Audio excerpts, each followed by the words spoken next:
Give the call to the member for Blair. Thank you, Speaker. My question is to the Deputy Prime Minister.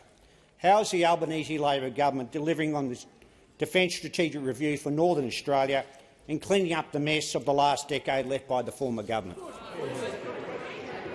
Give the call to the Deputy Prime Minister and Minister for Defence. Well, can I thank the member for his question and acknowledge his ongoing interest in the defence of Australia.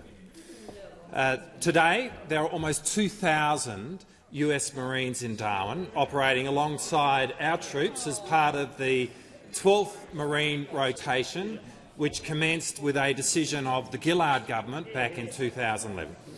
And this activity represents an increased focus on the part of our Defence Force on our nation's north, as is the $3.8 billion commitment over the next 4 years by the Albanese government to increase the utility of our northern bases for our Defence Force.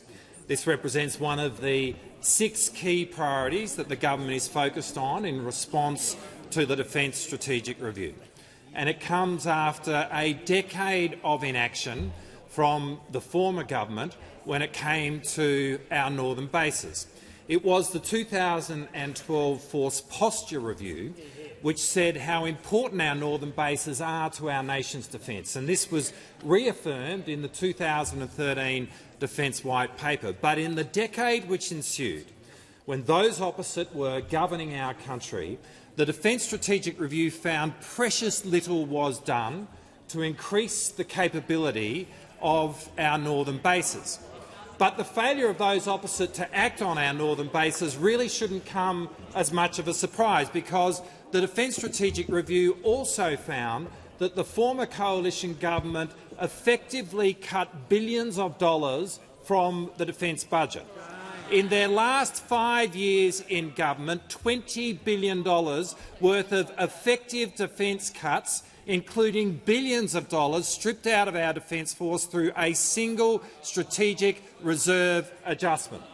Now, the former government's effective cuts to defence, their failure to invest in our northern bases, the capability gap that they opened up in respect of our submarines as a result of a decade of indecision, together represents a monumental failure on their part in respect of the defence of the Australian people.